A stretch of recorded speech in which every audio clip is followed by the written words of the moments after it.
Ready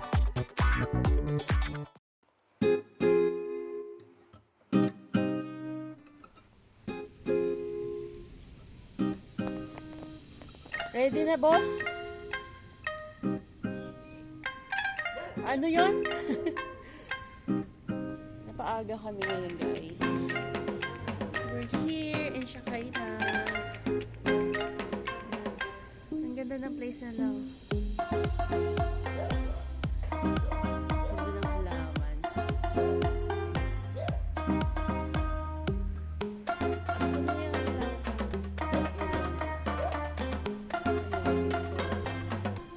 Extra. Siguro pwede din pang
And then, kamay ng paa mo.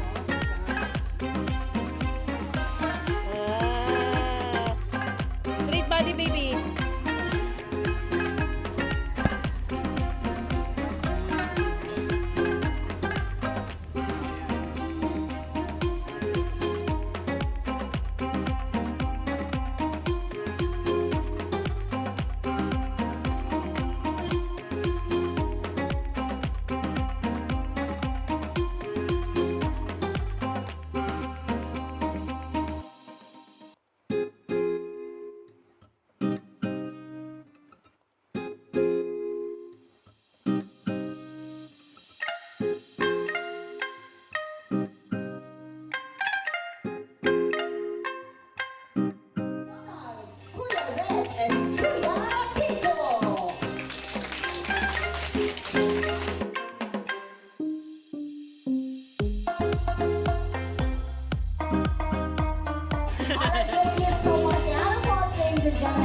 Let's go!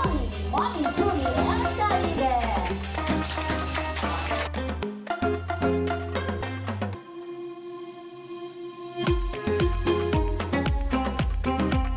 Our beautiful debutante, Miss Freddy Jane Dimasuming Laco.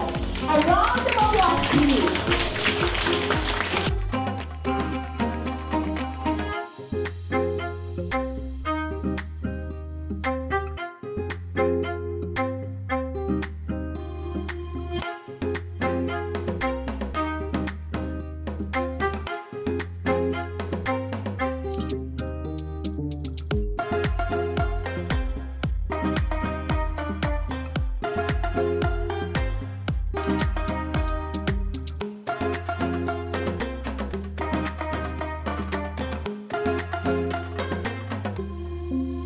Enjoy tonight, especially the food that we are to partake.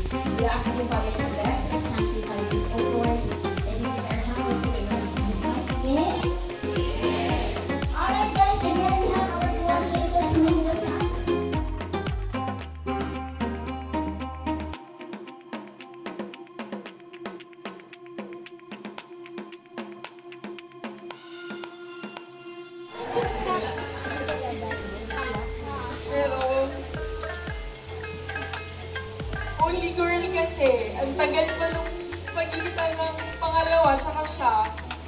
akala ko wala. Tapos nung nabuntis ako, akala ko, lalaki ulit. Ulit pala, salamat sa Diyos, babae naman. Pero parang lalaki din. Kasing siga o masiga pa dun sa dalawang kapatid. Napansin niyo yan, masungit. Hindi, suplada. Tapos, masungit daw, mana sa akin, hindi naman. Di ba? No, hindi naman. Ayun. Alam naman niya kung ano yung wish ko sa kanya. Pinag-pray ko lagi sa Panginoon na lahat nung heart's desires niya, ibigay sa kanya. Basta yun yung plano ni Lord. Siyempre yung para sa kabutihan niya. Kaya I'm sure naman, hindi naman niya hangarin yung kabutihan at ng mga mahal. Ayun. So, siyempre magka-college pa lang siya. Hindi ko lang wish, talagang gusto kong makatapos siya ng pag-aaral. Kasi sa buhay, tayong mga nagtatrabaho, alam natin yan eh. Kailangan natin na makatapos, may diploma. Kasi yung laging hinahanap ng mga kumpanya. So para rin sa future niya, para rin sa future mo. Ayun. Ayun, sige na, okay na. Grabe kayo. I love